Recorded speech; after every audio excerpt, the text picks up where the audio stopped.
లూకా సువార్త 4వ అధ్యాయము. లూకా సువార్త 4వ అధ్యాయము 5వ వచనం నుంచి 8వ వచనం వరకు చదువుదాము. నేను చదువుతాను, అందరూ కూడా నాతో పాటు చెప్పడానికి ప్రయత్నించండి.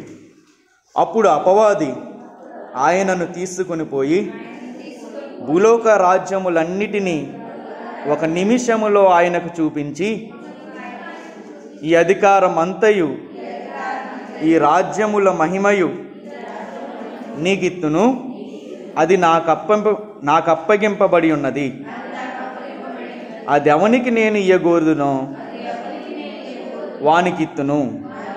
కాబట్టి నీవు నాకు మ్రొక్కితివా, ఇదంతయు నీదగునని ఆయనతో చెప్పెను.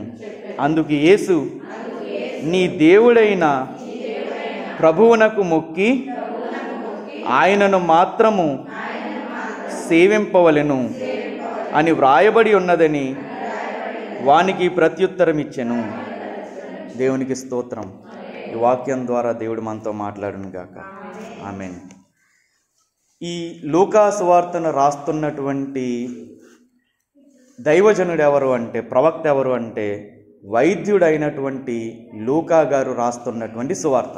ఇది అందరికీ తెలిసిన సందర్భమే. ఏంటది అంటే, యేసుక్రీస్తు వారు 40 దినాలు ఉపవాసం ఉన్న తర్వాత ఉపవాసాన్ని ముగించుకుని ఆయన అరణ్యంలో నడుచుకుంటూ బయటకు వస్తున్నారు. బయటకు వచ్చిన తర్వాత ఆయనకి ఎదురైనటువంటి మొట్టమొదటి వాళ్ళు ఎవరు అంటే అపవాది. 40 దినాలు ఉపవాసం చేస్తే ఆ 40 దినాలు కూడా ఆకలేస్తుందా వేయదా? 40 దినాలు ముగించేసుకున్న తర్వాత విపరీతమైనటువంటి ఆకలేస్తుంది. సాతాను ఉపయోగించినటువంటి మొట్టమొదటి తంత్రం యేసుక్రీస్తు వారి మీద ఏంటి అంటే, తనకి ఏదైతే అవసరత ఉందో ఆ అవసరతనే ఒక సాధనంగా సాతాను ప్రయోగించాడు. ఆకలేస్తున్నప్పుడు ఏమంటుందంటే, ఇదిగో ఈ రాళ్ళు ఉన్నాయి కదా, వీటిని ఏం చేస్తామంటే రొట్టిగా చేసుకుని తిను. అది మొట్టమొదట వాడినటువంటి ఆయుధం. ఇక రెండవదిగా మనం ఈరోజు ధ్యానించబోయేటటువంటి అంశం ఏంటి అంటే, రెండవది ఏం చెప్తుందంటే, తన ముందు ఒక అధికారాన్ని పెట్టింది. ఎవరు? సాతాను. యేసుక్రీస్తు వారు ముందు ఒక అధికారాన్ని పెట్టింది. ఏంటి అధికారం అంటే, యేసుక్రీస్తు వారిని తీసుకుని వెళ్ళి ఆయనకి భూలోక రాజ్యములన్నిటినీ చూపిస్తుంది. ఒక విచిత్రం ఏంటంటే, ఇక్కడ రాయబడిన ఒక విచిత్రం ఏంటంటే, భూలోకాన్ని అంతటినీ కూడా ఒక నిమిషంలోనే చూపించింది. అక్కడ రాయబడిన మాట 4వ అధ్యాయం 5వ వచనంలో, భూలోక రాజ్యములన్నిటినీ ఎంతసేపు చూపించిందంట? 1 నిమిషంలో ఆయనకు చూపించింది. అంటే ఎంత ఫాస్ట్గా ఉంది సాతాను. అసలు 1 నిమిషంలో భూలోక రాజ్యాలను అన్నిటినీ చూపించింది అంటే యేసుక్రీస్తు వారిని ఎంత ఆశ పెట్టుంటుంది. కానీ యేసుక్రీస్తు వారు ఏమంటున్నారంటే, అక్కడ సాతాను అంటుంది, ఈ అధికారం అంతయు ఈ రాజ్యముల మహిమయు నీకు ఇచ్చేస్తాను. అది ఎవరికి అప్పగింపబడి ఉందంట? సాతానుకి అప్పగింపబడి ఉంది. అదనుకుంటుందంట, నేను దాన్ని ఎవరికి ఇవ్వాలనుకుంటున్నానో వాళ్ళకి ఇస్తాను, ఎవరికి ఇవ్వకూడదు అనుకుంటున్నానో వాళ్ళకి నేను ఇవ్వను. ఇప్పుడు నీకు ఇద్దామనుకుంటున్నాను నేను, నువ్వు చేయాల్సింది ఏంటంటే, నాకు గనక మొక్కితే ఇవన్నీ కూడా ఏమవుతుందంటే నీ పాదాల చెంత పెడతాను అని సాతాను చెప్పు. ఏంటి ఈ సందర్భం నుంచి మనం అర్థం చేసుకోవాల్సిన విషయం ఏంటి అంటే, జాగ్రత్తగా మనం ఇందులో ఉన్న ఒక విషయాన్ని మనం ఆలోచించాలి. మన జీవితంలో మన కళ్ళ ముందుంచబోయే ప్రతి అద్భుతమైన, ప్రతి అందమైనటువంటి సందర్భము ప్రతిసారి కూడా దేవుడి దగ్గర నుంచే వస్తుందని ఎట్టి పరిస్థితుల్లో కూడా మనము అనుకోకూడదు. కొన్ని ఎలా ఉంటాయంటే, సాతాను మన ముందు పెట్టి మన అవసరతలను ముందు గుర్తెరిగినటువంటి సాతాను ఏం చేస్తుందంటే, మనకి ఏదైతే అవసరం ఉందో దాన్ని మనకు ముందు పెడుతుంది. ఇక్కడ యేసుక్రీస్తు వారికి కూడా అదే చేస్తుంది. లోకాన్ని అంతటిని చూపించింది. లోకాన్ని అంతటిని చూపించిన తర్వాత అది నీకు ఇచ్చేస్తాను, నువ్వు చేయాల్సింది ఏంటి అంటే, నా కాళ్ళకి నువ్వు మొక్కితే గనక అవన్నీ నీకు ఇచ్చేస్తాను. ఒక విశ్వాస జీవితంలో మనకి కూడా ఒక అవగాహన ఉండాలి.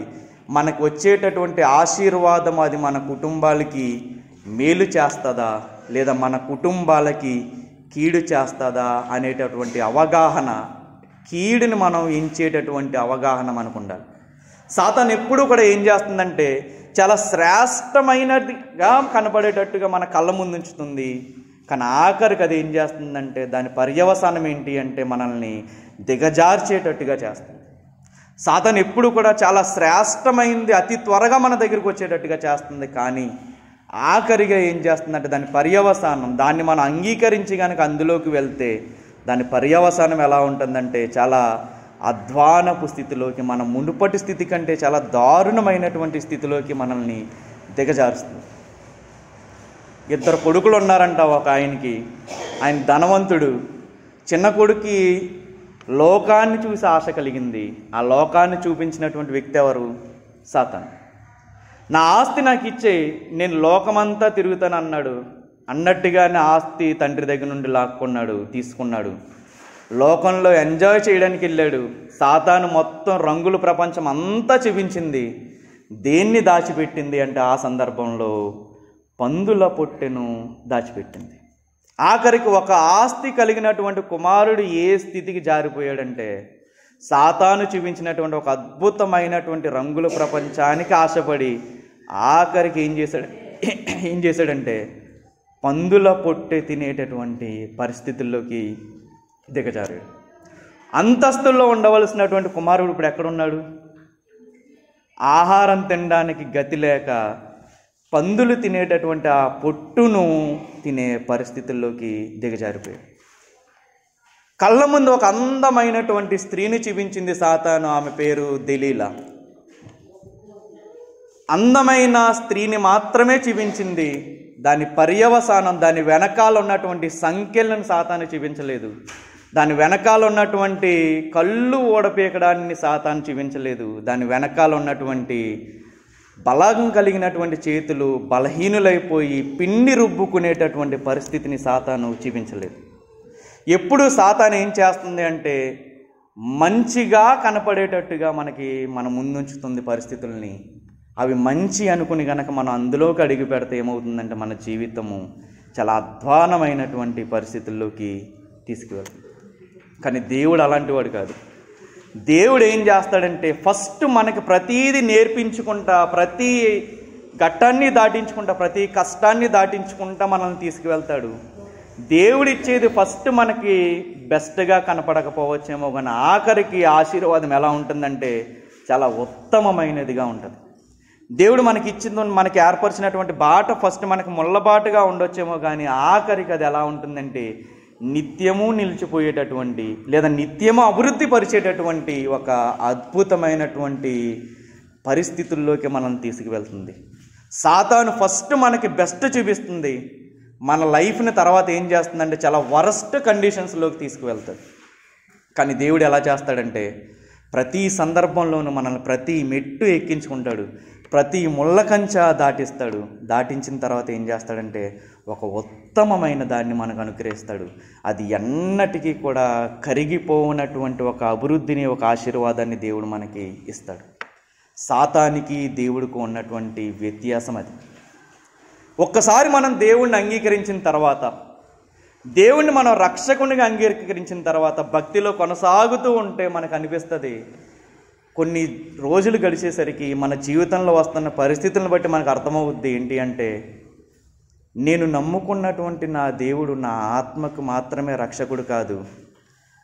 ఆపద దినాల్లో నాకు అనారోగ్యం ఉన్నప్పుడు నన్ను స్వస్థపరిచేటటువంటి నా దేవుడు. ఇంకా భక్తిలో కొనసాగుతూ ఉన్నప్పుడు మనకు అర్థమవుతుంది ఈ దేవుడు ఎవరు అంటే కష్ట సమయాల్లో నన్ను పోషించేటటువంటి దేవుడు. నన్ను పోషించేటటువంటి దేవుడే కాదు, నేను బలహీన క్షణాల్లో ఉన్నప్పుడు, భయం నన్ను నిలబడి చేస్తున్నప్పుడు నాకు ధైర్యాన్ని ఇచ్చేవాడు, నేను ఆరాధించేటటువంటి నా దేవుడు. ఇంకా మనకి జీవితంలో మనకి ఎదురవుతున్నటువంటి బాధలను బట్టి, ఆదరణ లేనటువంటి క్షణాలను బట్టి అప్పుడు అర్థమవుతుంది దేవుడు విలువ. దేవుడు ఆదుకునేవాడు, ఆదరించేవాడు. ఇంకా మన జీవితాన్ని సమస్యలు ఎలుబడి చేస్తున్నప్పుడు మనకప్పుడు అర్థమవుతుంది ప్రతి సమస్యలోనూ నాకు విజయాన్ని ఇచ్చేటటువంటి నా దేవుడు నాకున్నాడు, కాబట్టి నేను దేనికి కూడా భయపడను.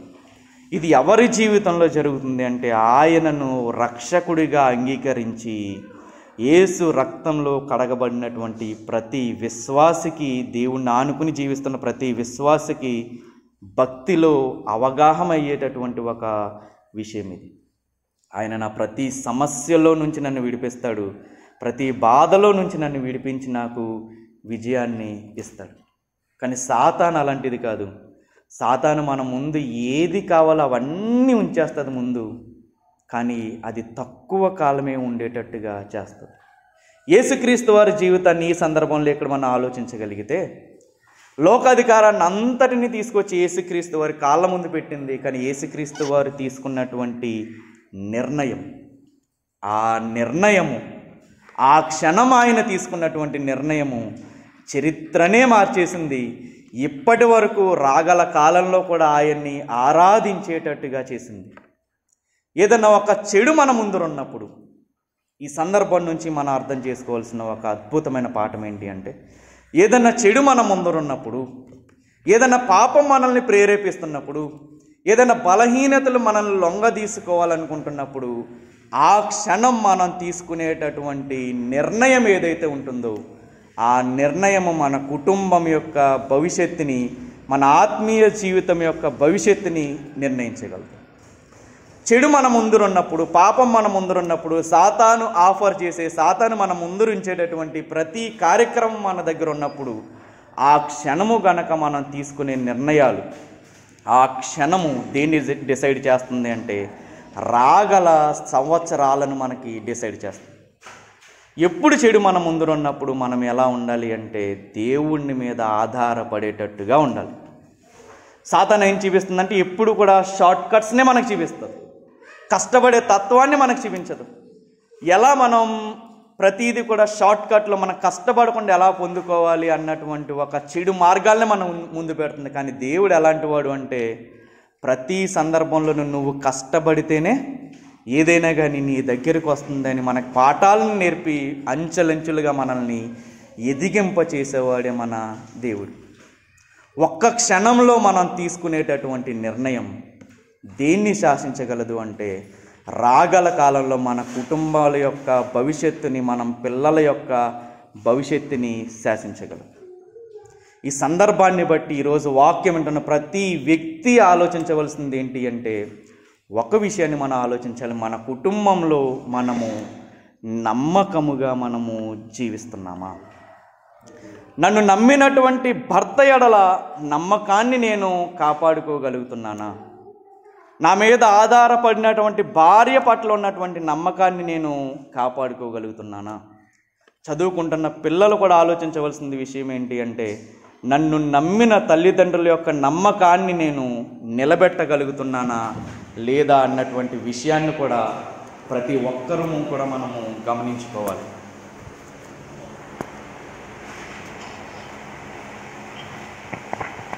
ఎప్పుడు కూడా మనం పట్ల ఉన్నటువంటి నమ్మకాన్ని మనము కోల్పోయేటటువంటి పరిస్థితుల్లోకి మనము వెళ్ళకూడదు.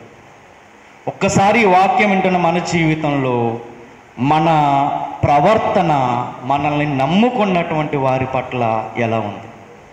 నిన్ను నమ్మినటువంటి నీ భర్త పట్ల నువ్వు నమ్మకంగా జీవించగలుగుతున్నావా? నిన్ను నమ్మినటువంటి నీ భార్య ముందు నీ నమ్మకాన్ని నువ్వు కాపాడుకున్నటువంటి వ్యక్తిగా నువ్వు జీవిస్తున్నావా? ఎంతో నమ్మకంగా నీకు సేవ చేస్తుంది కదా నీ భార్య, ఆమె నమ్మకాన్ని నువ్వు నిలబెట్టేటట్టుగా నీ జీవితము, నీ ప్రవర్తన ఉందా? ఎవ్వరూ చూడట్లేదని చెప్పి మనం చేస్తున్నటువంటి చీకటి కార్యాలని చూసేటటువంటి దేవుడు ఒకడున్నాడు. ఆయన ఎవ్వరూ నిన్ను చూడకపోవచ్చేమో, కానీ ఎవరు చూస్తున్నారు? దేవుడు నిన్ను చూస్తున్నాడు. నమ్మకాన్ని గనక మనం కోల్పోయి మనం బ్రతికితే ఆ నమ్మకాన్ని మరలా మనం సంపాదించడానికి మన జీవితకాలము సరిపోదు. చెడు సహవాసాలు మనం పట్టినట్లయితే ఎవరో ఒకళ్ళు ఏదో ఒకటి చెప్తారు, ఇది కాదు లైఫ్, అద్భుతమైన లైఫ్ ఉంది, ఇది కాదు ఎంజాయ్ చేసేటటువంటి లైఫ్ ఉంది అని నిన్ను ప్రేరేపించేటటువంటి మనుషులు నీ ఎదురుగుండా నీతో పాటే ఉంటారు. కాకపోతే మనం గమనించవలసింది ఒక అందమైనటువంటి ప్రపంచాన్ని నా ముందుంచుతుంది కదా ఈమె. దాని వెనకాల ఉన్నటువంటి పర్యవసానాలని గుర్తించేటటువంటి అవగాహన మనకి ఖచ్చితంగా కలిగి ఉండాలి.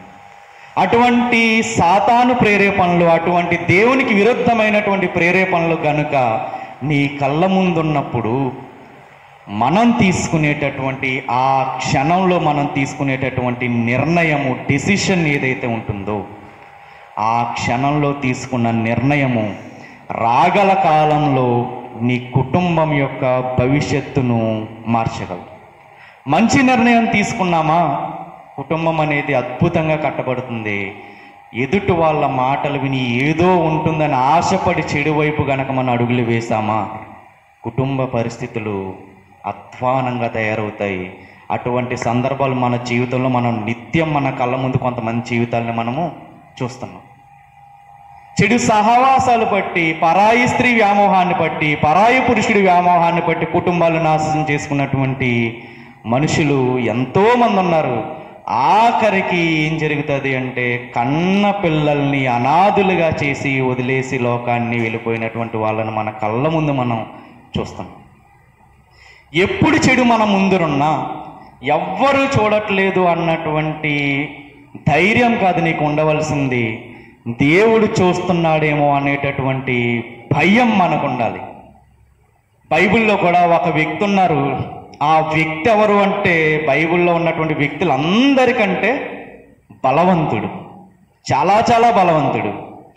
ఆఖరికి అంత బలవంతుడు 2 తాడి చెట్లను చేతి మీద వేసుకుని వెళ్ళిపోయేటటువంటి బలవంతుడు, 2 స్తంభాలని పెక్కలించుకుని వెళ్ళిపోయినటువంటి బలవంతుడు. ఒక రకంగా చెప్పాలంటే కొదమ సింహం యొక్క నోటిని మేక పిల్లలాగా చీల్చేసినటువంటి బలవంతుడి జీవితం ఏమైంది అంటే ఆఖరికి బలహీనుడైపోయి, ఒకప్పుడు స్తంభాలను చెట్లను పెకలించినటువంటి చేతులు ఈరోజు ఏం చేస్తున్నాయంటే పిండి రుబ్బుకునేటటువంటి పరిస్థితుల్లోకి వచ్చేస్తుంది. ఎవరా వ్యక్తి అంటే సంసోను గారు. సంసోను గారు ఎంత బలవంతుడు అంటే తన మార్గంలో వెళ్తుంటే తనని ఏది అటాక్ చేసింది అంటే ఒక కొదమ సింహం అటాక్ చేసింది. ఏం చేశాడు ఆ కొదమ సింహాన్ని అంటే న్యాయాధిపతుల గ్రంథము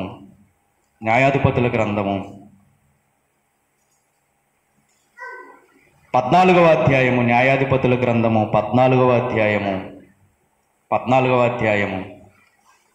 5వ వచనం.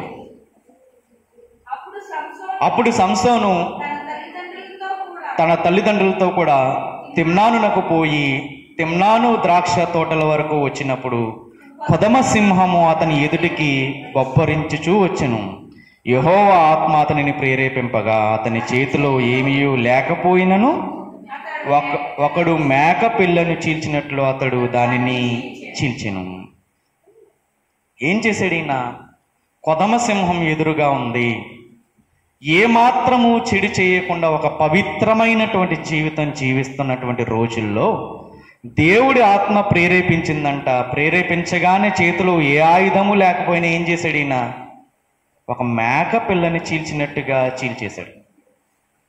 దీన్ని కొదమ సింహాన్ని.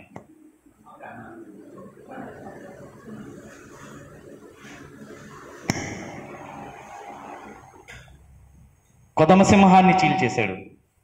ఎప్పుడు జరిగింది ఇది అంటే ఒక పవిత్రమైనటువంటి జీవితాన్ని గడుపుతున్నటువంటి సందర్భంలో. ఎప్పుడు మనం దేవుడికి ఆనుకుని బ్రతుకుతున్నా మన చేతులు ఏం చేయగలవు అంటే ఒక అద్భుతమైనటువంటి కార్యాలను చేయగలవు మన చేతులు. ఒక అద్భుతమైనటువంటి సాక్ష్యం కలిగినటువంటి సంసోను జీవితం ఏం జరిగింది అంటే ఇంకా ఆయన ఎవరంటే గాడిద దవడ ఎముకతో 1000 మంది నరులను చంపేశాడు. అంటే ఎక్కడన్నా గాడిద దవడ ఎముకతో ఎక్కడన్నా 1000 మందిని చంపుతారు? కత్తితో 1000 మందిని చంపడమే గగనం.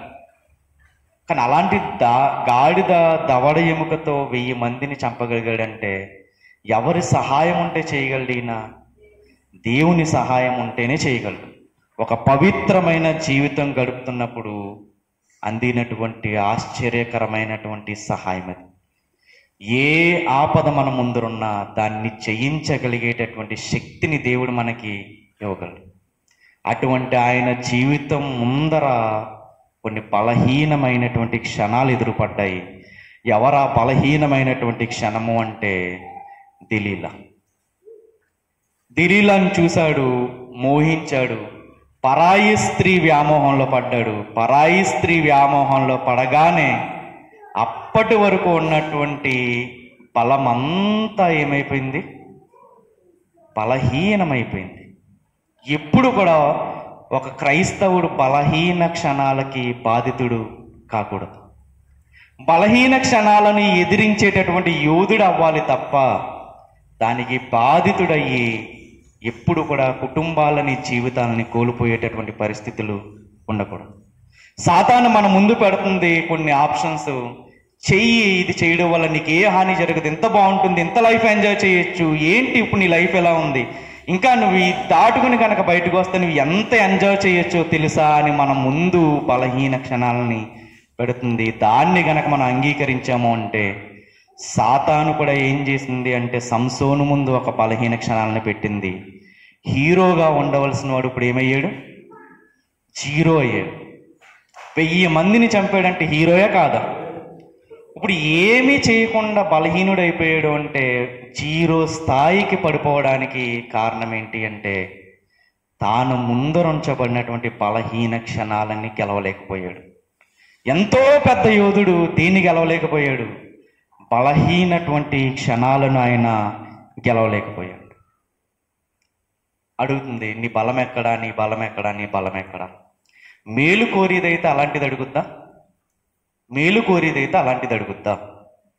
మరి ఇక్కడ ఏమడుగుతుంది? నీ బలం ఎక్కడా, నీ బలం ఎక్కడా అంటే ఏం చేస్తుంది? పైకి ప్రేమించినట్టుగా నటిస్తుంది, వెనకాల ఏమి ఆలోచిస్తుంది? ఎలా చంపించాలి వీడిని, ఎలా పట్టించాలి వీడిని అని ఆలోచిస్తుంది.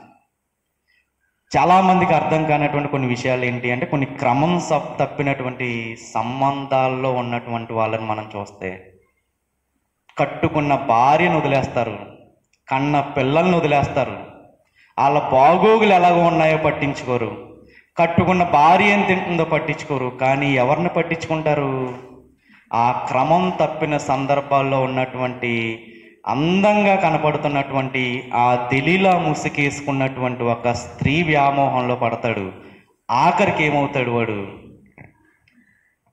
మేలు కోరుతుందా? మేలు కోరేది ఎవరు అంటే దేవుడు అనుగ్రహించినటువంటి సాటి అయిన సహకారి మాత్రమే మేలును కోరుతుంది. కానీ సాతాను ముందు ఉంచినటువంటి దెలీలా లాంటి స్త్రీలు కానీ, దెలీలా వేషం వేసుకున్నటువంటి పురుషులు కానీ ఎవ్వరు కూడా మేలుని కోరరు. ఇక్కడ మేలు కోరుతున్నట్టుగా మనకు కనబడుతుందా?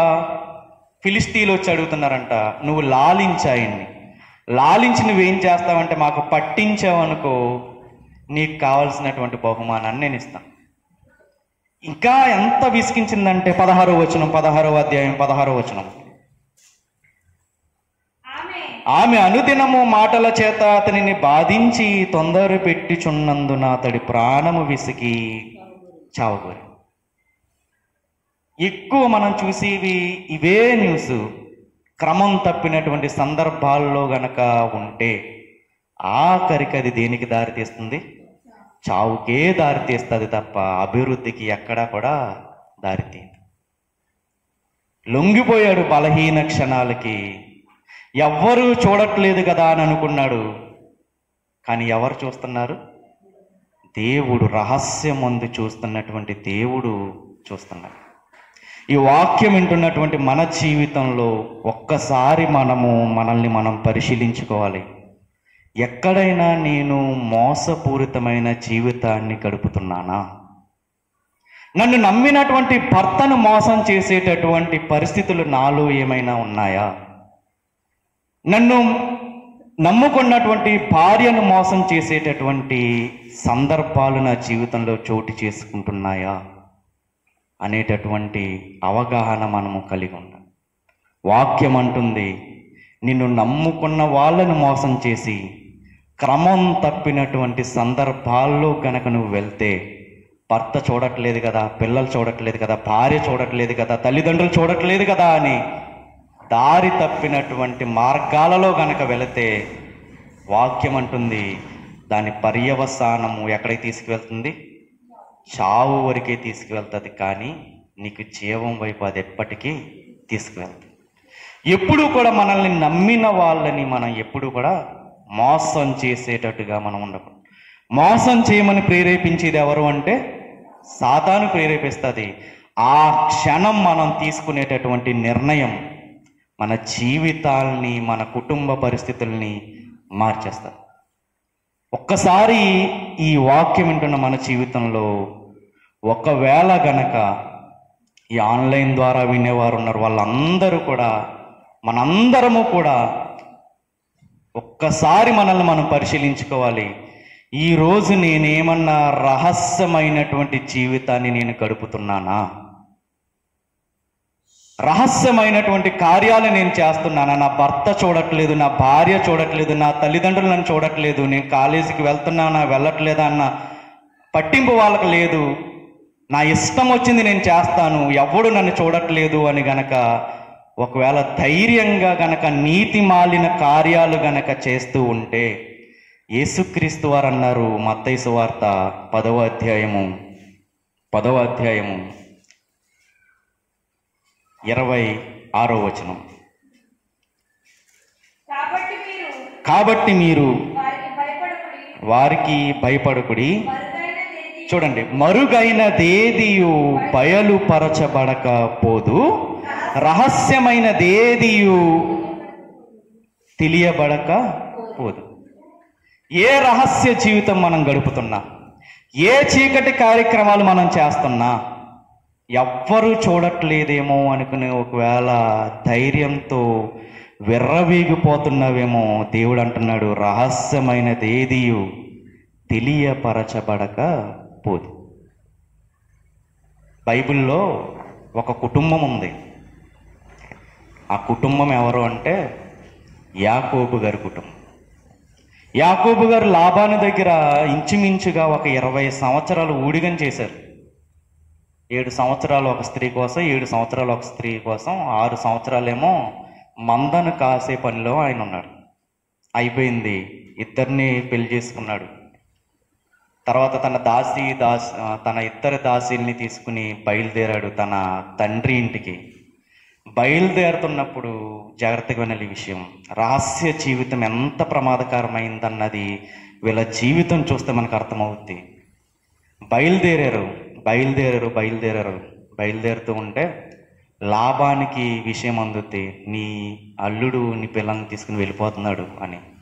తీరా చూస్తే లాబాను తన ఇంటిలో గమనిస్తాడు, ఒక విగ్రహం మిస్ అవుద్ది.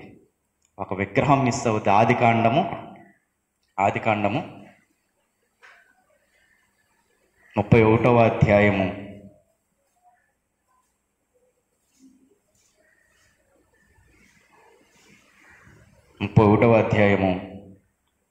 19వ వచనం. లాబాను తన గొర్రెబొచ్చు కత్తిరించుటకు వెలుచుండగా రాహేలు తన తండ్రి ఇంటనున్న గృహ దేవతలను దొంగిలించింది. వీళ్ళు ప్రయాణమై వెళ్తూ ఉన్నప్పుడు లాబాను వచ్చి వీళ్ళ దారిలో 10 రోజులు ప్రయాణం చేసి వీళ్ళ దారిలో కలుసుకుంటాడు ఒక కొండ మీద. కలుసుకున్న తర్వాత అడుగుతున్నప్పుడు ఏంటి నువ్వు వెళ్ళిపోతున్నావు అంటే, అప్పుడు యాకోబు అంటారు, ఏంటి నన్ను నా ఇంటికి, నా తండ్రి ఇంటికి వెళ్ళనివ్వవా అని అంటాడు. అన్నప్పుడు ఆయన అంటారు, నీ తండ్రి ఇంటికి నువ్వు వెళ్ళు, నాకు ఏ అభ్యంతరము లేదు, కానీ నువ్వు వెళ్తూ నా ఇంటిలో ఉన్నటువంటి విగ్రహాన్ని దొంగిలించుకుని వెళ్ళిపోతున్నావు, అది కరెక్ట్ కాదు అని అంటారు. కరెక్ట్ కాదని అన్న తర్వాత ఎవరు దొంగిలించారు? రాహేలు దొంగిలించింది. ఇందాక మనం చదువుకున్న వచనం అదే. ఏం రాయబడి ఉంది అక్కడ?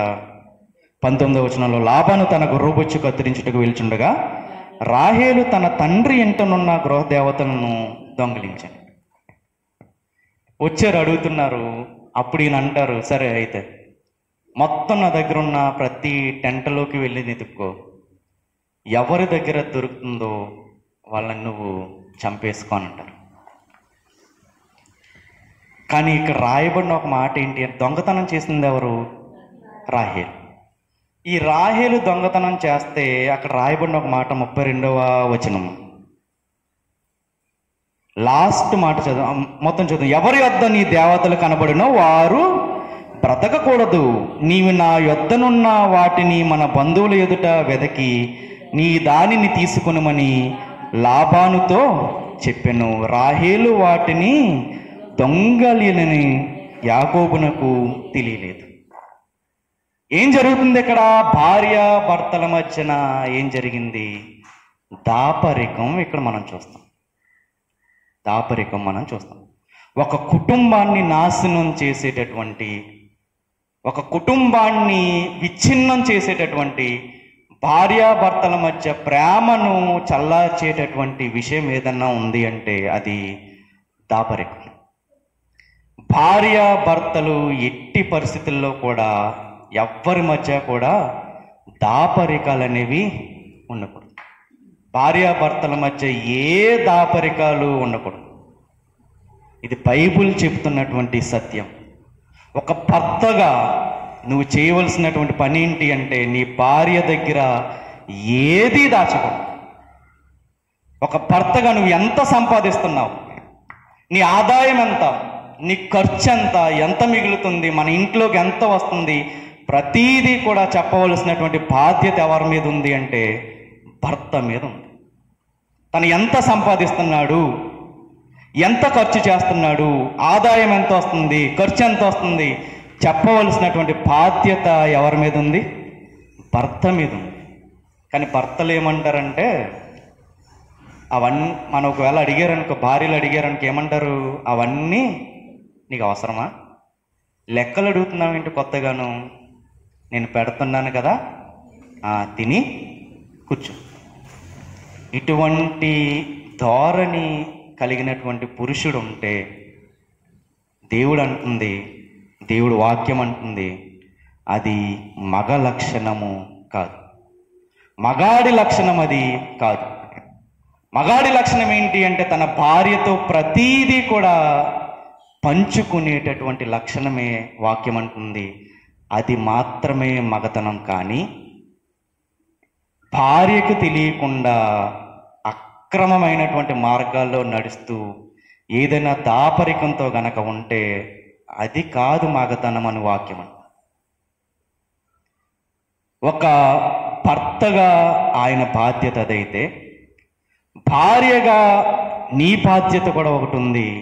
ఏంటి అంటే ఆయనకి తెలియకుండా ఏ రూపాయి కూడా నువ్వు దాయకూడదు.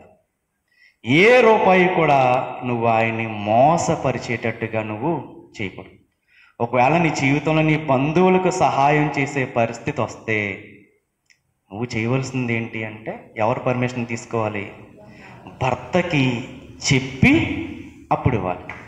అలా కాకుండా భర్త ఏం చూస్తాడులే అని చెప్పి భర్తను మోసం చేసి గనక వేరే వాళ్ళకి బంధువులకి గనక మనం డబ్బుని గనక లేదా ఏదైనా సహాయాన్ని గనక చేస్తే ఆ కుటుంబానికి అది ఆశీర్వాదం కాదు.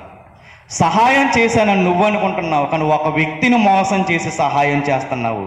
ఆ మోసం చేసిన డబ్బు వాళ్ళ దగ్గరికి వెళ్తే వాళ్ళకి ఆశీర్వాదమా? ఎట్టి పరిస్థితుల్లోనూ కాదు. భార్య భర్తల మధ్య ఎటువంటి దాపరికాలు కూడా ఉండకూడదు. ఎటువంటి ప్రైవేట్ లైఫ్ అనేది వాళ్ళ జీవితంలో ఉండకూడదు. చాలామంది ఇళ్లలో జరిగేది ఏంటి అంటే, కొంచెం ఓపెన్గానే చెప్తున్నాను, కనీసం భర్త ఫోను పట్టుకోవడానికి కూడా భయపడే భార్యలు ఉన్నారు. భార్య ఫోను పట్టుకోవడానికి భయపడే భర్తలు కూడా ఉన్నారు. ఎందుకు? ఫోన్ లాక్ ఉంటుంది. ఫోన్ లాక్ అయిన తర్వాత మళ్ళీ ఏ లాక్ ఉంటుంది? యాప్ లాక్ ఉంటుంది. యాప్ లాక్ అయిన తర్వాత మళ్ళీ ఫోన్లో లోపల ఉన్న దానికి లాక్ ఉంటుంది, ఫోటోలకు లాక్ ఉంటుంది. ఎందుకు ఈ ప్రైవేట్ జీవితం? ఎందుకు ఈ రహస్యమైనటువంటి జీవితం? నీ భార్యకు నువ్వు ధైర్యంగా ఫోన్ ఇవ్వలేకపోతున్నావు అంటే దాని అర్థం ఏంటి? ఎక్కడో గాడి తప్పి నీ జీవితం వెళ్తుంది. నీ భర్త అడిగినప్పుడు నువ్వు ధైర్యంగా నీ ఫోన్ని ఇవ్వలేకపోతున్నావు అంటే అక్కడ జరుగుతున్న పరిణామాలు ఏంటి అంటే నీ భర్తని నువ్వేం చేస్తున్నావు చెప్పాలి. ఎక్కడో ట్రాక్ అనేది తప్పుతాం. అసలు భార్యాభర్తల గురించి ఆది కాండంలో చెప్పబడిన, ఆది దంపతుల గురించి చెప్పబడిన మాట ఏంటి అంటే 2వ అధ్యాయము ఆది కాండము 25వ వచనం చూద్దాం ఒకసారి. అప్పుడు ఆదామును అతని భార్యయు వారిద్దరూ దిగంబరులుగా ఉండిరి. అయితే వారు ఎలా ఉన్నారంట? సిగ్గు ఎరుగక ఉండిరి. ఏంటి ఈ వచనం? ఏంటి ఎలా ఉంది? ఆదాము అతని భార్య వాళ్ళిద్దరు ఎలా ఉన్నారంట? దిగంబరులుగా ఉన్నారు. దిగంబరులుగా ఉన్నప్పుడు సిగ్గు కదా పడాల్సింది. మరి ఇక్కడేంటి సిగ్గు ఎరగక ఉండిరి అని రాయబడింది? దీని ఆత్మీయ కోణం ఏంటి అంటే, భార్య భర్తల మధ్య దిగంబరులుగా ఉండడము అంటే ఎటువంటి దాపరికాలు లేకుండా చాలా ఓపెన్గా ఉండడం. నీ ప్రతి లైఫ్ ఆయనకు తెలియాలి. భర్త ప్రతి అడుగు కూడా ఎవరికి తెలియాలి? భార్యకి తెలియాలి. అలా ఒక్కొక్కరు వారిద్దరూ కూడా ఓపెన్ మైండ్ సెట్తో, అంటే ప్రతీదీ కూడా దాపరికాలు లేకుండా ప్రతీదీ కూడా చెప్పుకుంటా ఉంటే వాళ్ళ జీవితంలో వాళ్ళు సిగ్గుపడవలసిన అవసరము ఉండదు.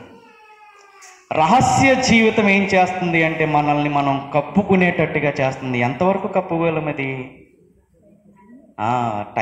దాని టైం దగ్గర పడేంత వరకు మాత్రమే మనం కప్పుకోగలము. కానీ టైం దగ్గర పడిందంటే దాన్ని మనం కప్పుకోలేము. ఇక్కడ దిగంబరులుగా ఉండడము అంటే భార్య భర్త ఎలా ఉండాలి? ఒక్కొక్కళ్ళు కూడా ఓపెన్ మైండ్తో ఉండాలి. అంటే ఎటువంటి రహస్య జీవితము కూడా ఉండకూడదు. అలా గనక ఉంటే వాళ్ళు ఎవ్వరి ముందు కూడా సిగ్గుపడవలసినటువంటి అవసరము ఉండదు. ఎవ్వరి ముందు కూడా తలదించుకునేటటువంటి అవసరము వాళ్ళ జీవితంలో చోటు చేసుకోదు. ఎప్పుడు కూడా సాతాను మన ముందు ఒక చెడుని మనం ముందుంచినప్పుడు మనం తీసుకోవాల్సిన నిర్ణయం ఏంటి అంటే, దేవునికి మహిమ తెచ్చేదే మనం తీసుకోవాలి. కానీ దేవునికి అపకీర్తిని తెచ్చేదాన్ని మనం ఎప్పుడు కూడా తీసుకోకూడదు. అయితే తెలుసో తెలియకో మనం పాపంలో గనక ఒకవేళ ఉంటే, ఈరోజు ఈ వాక్యం వింటున్న మన జీవితంలో తెలుసో తెలియకో ఒక గాడి తప్పినటువంటి జీవితంలో మనం ఉంటే, అలాంటి వారితో దేవుడు అంటున్నాడు, ఎప్పటికీ మించిపోయింది లేదు. నీ అతిక్రమముల్ని ఇంక దాచిపెట్టకు. దాన్ని ఏం చేస్తావంటే ఒప్పుకుని విడిచిపెట్టు. నువ్వేం చేయగలుగుతావు? నేనేం చేస్తానంటే నీకు నా కనికరాన్ని నీకు ఇస్తాను. సామెతల గ్రంథము 28వ అధ్యాయము, సామెతల గ్రంథము 28వ అధ్యాయము 13వ వచనం. అతిక్రమములను దాచిపెట్టువాడు వర్ధిల్లడు, వాటిని ఒప్పుకొని విడిచిపెట్టువాడు కనికరము పొందును. అతిక్రమములను దాచిపెట్టువాడు ఎప్పటికీ కూడా వర్ధిల్లడు. ఈరోజు దేవుని వాక్యం నీతో అంటుంది, ఒకవేళ గనక మన జీవితంలో ఇప్పుడు సంసోనులాగా దారి తప్పినటువంటి పరిస్థితుల్లో ఉంటే, అంటున్నాడు దేవుడు, నీ అతిక్రమములన్నిటినీ కూడా నువ్వేం చేస్తావు? ఒప్పుకో. దేవుని సన్నిధిలో నువ్వు చేసిన పాపాన్ని అంతటిని ఒప్పుకుని మాత్రం ఉండమంటున్నాడు. తర్వాత ఏమంటున్నాడు? విడిచిపెట్టు. ఒప్పుకుని విడిచిపెట్టు కనికరాన్ని పొందుకుంటాం. తెలుసో తెలియకో మనము తప్పులు చేశాము, తెలుసో తెలియకో మనం పాపం చేశాము. కానీ దేవా నన్ను కరుణించు అని గనక మనం మోకాళ్ళేసి మన పాపాలని ఒప్పుకొని గనక వాటిని విడిచిపెట్టగలిగితే, దేవుడు గాడి తప్పినటువంటి మన జీవితాలను ఏం చేస్తాడు? ఒక మంచి పొజిషన్లో దేవుడు మనల్ని నిలబెడతాడు. దేవుడు ఇస్తున్నటువంటి ఒక అవకాశం, వాక్యంతో ఇస్తున్నటువంటి ఒక అవకాశం.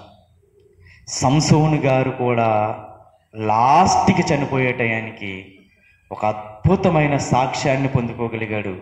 ఆ సాక్ష్యం పొందుకోవడానికి ఆయన చేసిన ఒక అద్భుతమైనటువంటి పని ఏంటి అంటే, న్యాయాధిపతుల గ్రంథము 16వ అధ్యాయము 28వ వచనం. అంతా పోయింది. ఎలాంటి పరిస్థితి వచ్చింది అంటే చూడండి ఒకసారి 20వ వచనం చూద్దాం. ఆమె సంసోను, ఫిలిస్తీన్లు నీ మీద పడుచున్నారనగా అతడు నిద్ర మేలుకును ఎప్పటి అట్లు నేను బయలుదేరి విడజిమ్ముకొందుననుకున్నాను. అయితే యెహోవా తనని ఎడబాసనని అతనికి తెలియలేదు. పాపంలో జీవించాడు. ఎదురుగుండా బలహీన క్షణాలు ఉన్నప్పుడు లొంగిపోయాడు. ఎవరు దూరం అయిపోయారు? దేవుడు దూరం అయిపోయాడు. దేవుడు దూరం అయిపోయేసరికి అతనిలో ఉన్నటువంటి బలమంతా కూడా ఏమైంది? నశించిపోయింది. అప్పుడు చూడండి ఎటువంటి పరిస్థితుల్లోకి వెళ్ళిపోయాడు. అప్పుడు ఫిలిస్తీయులు అతన్ని పట్టుకొని అతని కన్నులను ఓడదీసేశారు. గాజాకు అతనికి తీసుకుని వచ్చి ఇత్తడి సంఖ్యల చేత అతన్ని బంధించారు. చూడండి, అతడు బందీ గృహంలో తిరగలి విసురు వాడాయి. ఇందాక మనం చదువుకున్న విషయం ఏంటి? గాడిద ఎముకతో 1000 మందిని చంపాడు. కొదమసింహపు నోటిని ఏం చేశాడు? మేకపిల్లలాగా చీల్చేశాడు. అవే చేతులు ఇప్పుడు ఏం చేస్తున్నాయి? తిరగలి విసురుతున్నాయి. ఒక పాపం ఏం చేస్తుంది అంటే అప్పటి వరకు మనం తెచ్చుకున్న మంచి పేరు అంతటిని ఏం చేస్తుంది? ఒక క్షణంలో తుడిచిపెట్టేస్తుంది. అప్పటి వరకు మనకున్న గౌరవం అంతా కూడా ఏమవుతుంది? కోల్పోయేటట్టుగా అవుతుంది. నీ కుటుంబము నలుగురిలో తల ఎత్తుకోలేనటువంటి పరిస్థితికి దిగజారుస్తుంది పరాయి స్త్రీ, పరాయి పురుషుడి యొక్క వ్యామోహం. మోసపూరితమైనటువంటి క్యారెక్టర్ ఏం చేస్తుంది అంటే నిన్ను ఏ పరిస్థితుల్లోకి దిగజారుస్తుంది అంటే చాలా అధ్వానపు పరిస్థితుల్లోకి నిన్ను దిగజారుస్తుంది. ఎప్పుడు కూడా పాపం మన ఎదురుగా ఉన్నప్పుడు, మనల్ని పాపం ప్రేరేపిస్తున్నప్పుడు మనం చేయవలసినటువంటి పని ఏంటి అంటే మంచి మార్గాన్ని మనం ఎంచుకోవాలి. ఎప్పుడు కూడా దానికి లొంగిపోతే సంసోను జీవితంలో ఎటువంటి పరిస్థితులు వచ్చినాయో మన జీవితంలో కూడా అవే పరిస్థితులు వస్తాయి. ఒక్క విషయాన్ని మనం ఆలోచిద్దాము. సంసోను కంటే బలవంతులమా మనం? సంసోను పరిస్థితే తిరగలి విసురుతున్న పరిస్థితి అయిపోయింది అంటే అతనితో పోల్చుకుంటే ఆయన కాలి గోటుకు కూడా పనికిరాము. మన పరిస్థితి ఏమవుద్ది? కానీ ఈయన చేసినటువంటి ఒక అద్భుతమైన పని, ఒకవేళ మన జీవితంలో ఇప్పటి వరకు వాక్యం తెలియక ఎవరూ చూడట్లేని ధైర్యంతో ఒక చీకటి రోజుల్లో గనక మనం ఉంటే ఒక్కసారి మోకాళ్ళేసి దేవా నేను పాపిని అని సొంకరి చేసినటువంటి ప్రార్థన మనం చేయగలిగితే దేవుడు ఏం చేస్తాడు? మన ప్రార్థనని అంగీకరిస్తాడు. ఒక్కసారి మన బలహీన క్షణాల్లో మన పరిస్థితులను మనం కోల్పోయాము, కానీ దేవుడు మరొక అవకాశాన్ని ఇస్తాడు. ఆ అవకాశాన్ని కళ్ళ ముందున్నప్పుడు దాన్ని ఎప్పుడు కూడా చేర్చార్చుకోకూడదు. సంసోను జీవితంలో కూడా ఈయన ఏం చేస్తున్నాడంటే 28వ వచనం, అప్పుడు సంసోను యెహోవా ప్రభువా దయచేసి నన్ను జ్ఞాపకం చేసుకొనుము, దేవా దయచేసి ఈసారి మాత్రమే నన్ను బలపరచుము, నా 2 కన్నుల నిమిత్తము ఫిలిష్తీయులను ఒక్కమారే దండించి పగ తీర్చుకోమని యెహోవాకు మొర్రబెట్టారు. ఒక్కసారి ప్రభువా నాకు ఒక్కసారి నువ్వు అవకాశం ఇస్తావా? నన్ను ఒక్కసారి జ్ఞాపకం చేసుకుంటావా? దయచేసి ఈసారి మాత్రమే నన్ను బలపరుచు బలపరుచు బలపరుచు అని మొర్రబెట్టాడు. ఆ మొర్ర నిన్నటువంటి దేవుడు ఏం చేశాడు అంటే 30వ వచనం, నేను ఫిలిష్తీయులను చనిపోదును గాక అని చెప్పి బలముతో వంగినప్పుడు గుడి ఆ సర్దారుల మీదను దానిలోనున్న జనులందరి మీదను పడెను. చూడండి, మరణ కాలమున అతడు చంపిన వారి శవముల లెక్క జీవితకాలమందు అతడు చంపిన వారి లెక్క కంటే ఎక్కువై. ఎలా జరిగింది ఇది?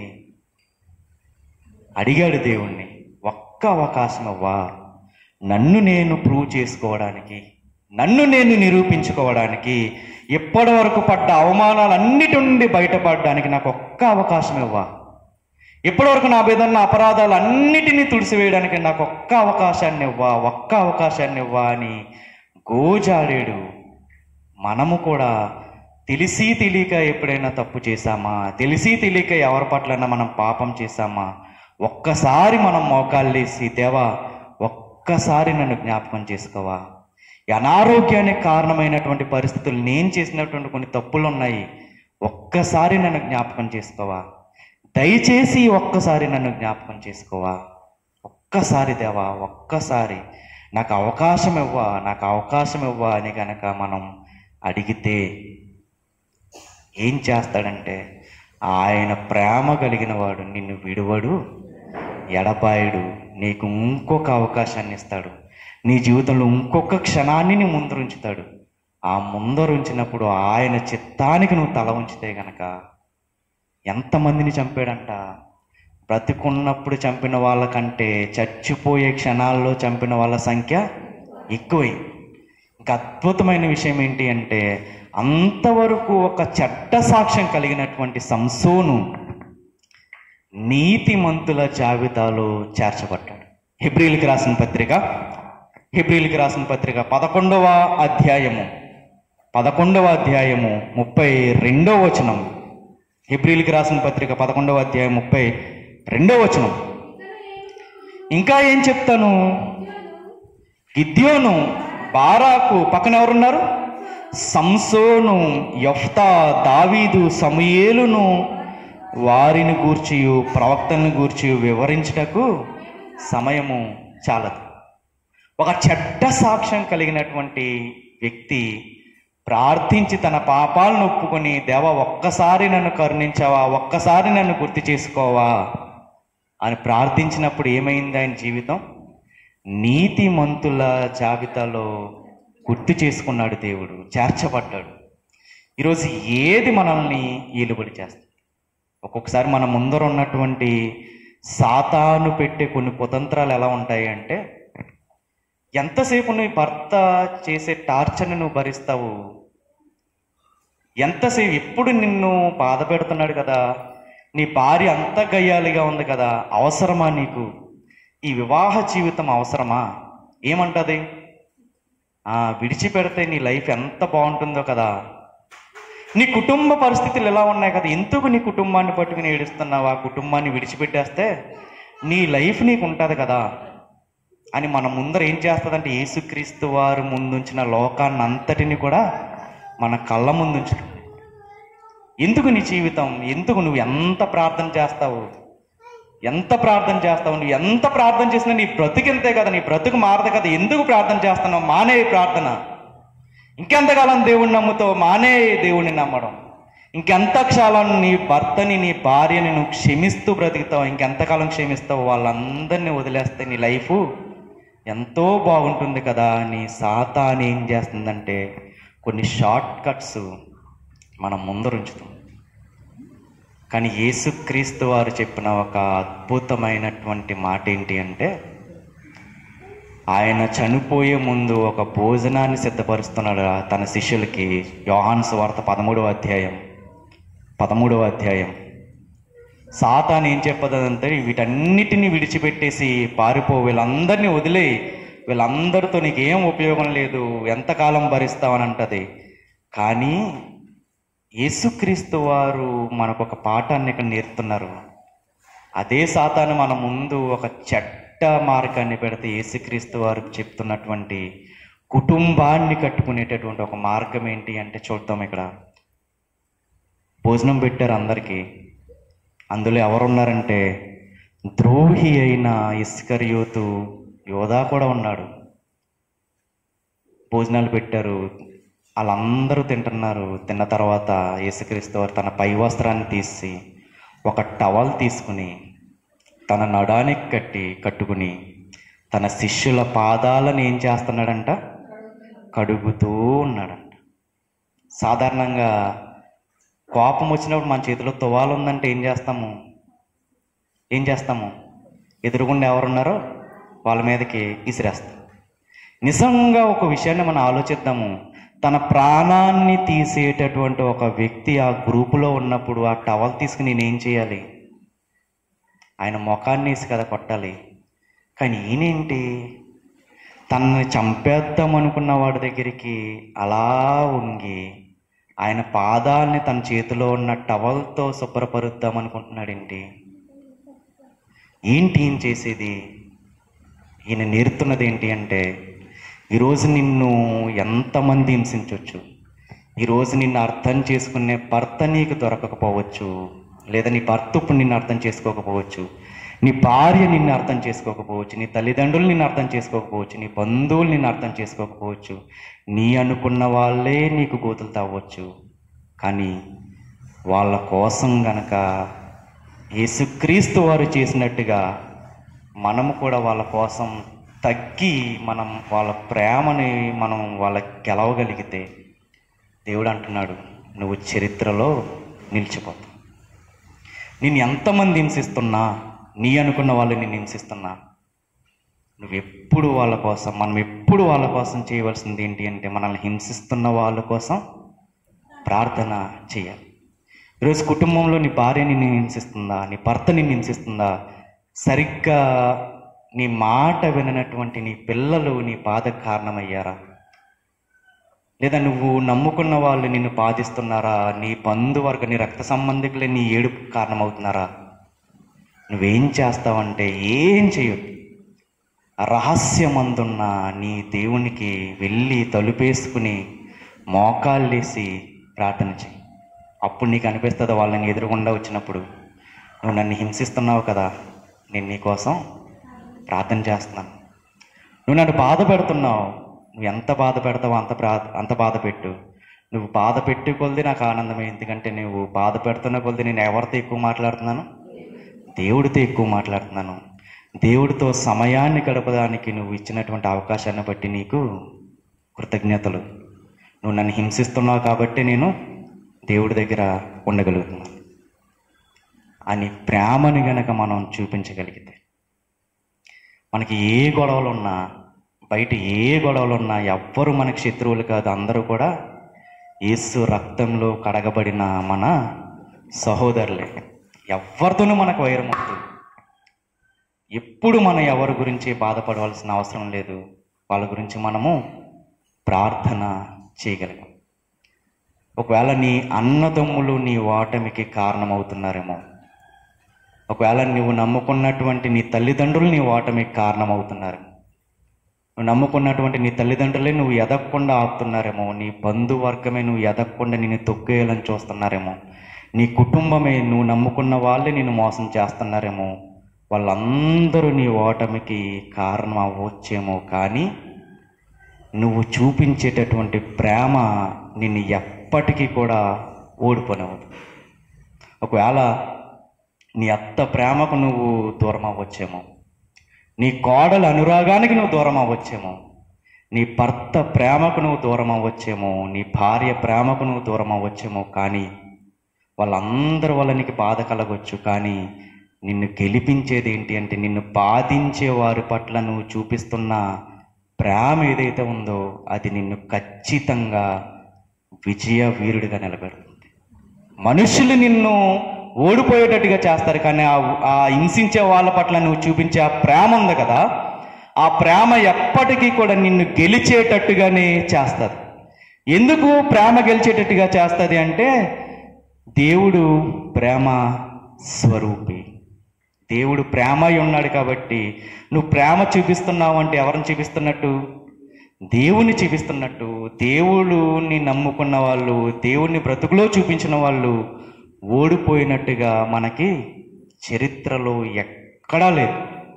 ఇక్కడ యేసుక్రీస్తు వారు కూడా తన ముందర ఉన్నటువంటి ఒక సాతాను పెట్టినటువంటి ఒక ఆప్షన్ని తృణీకరించి ఏమంటున్నారంటే, ఎవరిని మొక్కాలని చెప్తున్నారు? ముగించేసుకుందాము. లూకాసు వార్త 4వ అధ్యాయము, లూకాసు వార్త 4వ అధ్యాయము 8వ వచనం. అందుకు యేసుక్రీస్తు వారు అంటున్నారు, నీ దేవుడైన ప్రభువునకు మొక్కి ఆయనను మాత్రము సేవింపవలనని వ్రాయబడి ఉన్నదని వానికి ప్రత్యుత్తరం ఇచ్చాను. ఒక్క ప్రత్యుత్తరము, ఒక్క ఆన్సర్. సాతానికి లొంగనటువంటి సందర్భము ఈరోజు కూడా మనం యేసుక్రీస్తు వారిని ఆరాధించగలుగుతున్నాము అంటే ఆ రోజు ఆయన తీసుకున్నటువంటి నిర్ణయం. ఆ క్షణంలో సాతాను ఆయన ముందరుంచున్నటువంటి లోకాన్ని కాకుండా దేవుడి కొరకు ఆయన తీసుకున్నటువంటి నిర్ణయం, ఒక్క నిర్ణయం, ఒక్క క్షణంలో మనం తీసుకునే నిర్ణయం కొన్ని సంవత్సరాల మన విధి విధానాలను ఏలుబడి చేయగలరు. మనం మంచి నిర్ణయం తీసుకున్నామా, మన కుటుంబం ఒక అద్భుతమైనటువంటి స్థానంలో దేవుడు నిలబెడతాడు రాగల కాలంలో. ఒక చెడ్డ నిర్ణయాన్ని తీసుకున్నామా, ఖచ్చితంగా ఏమవుద్ది మన పరిస్థితి? బలహీనులం అయిపోతాము. చరిత్రలో మన పేరు తుడిచి వేసుకున్న వాళ్ళము అవుతాం. ఎవరు మనల్ని హింసిస్తున్నా, ఎవరు మనల్ని బాధ పెడుతున్నా, ఒకటి మనం చేయవలసింది ఏంటి అంటే ప్రార్థన మనం చేయాలి. ఒకవేళ మనం తప్పు చేసి ఆల్రెడీ తప్పులో గనక ఉంటే ఏం చేయమంటున్నాడు దేవుడు?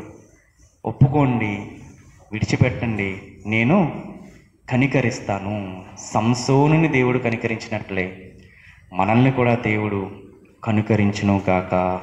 విశ్వాస వీరుల జాబితాలో మనందరినీ పెట్టును గాక. ఆమేన్.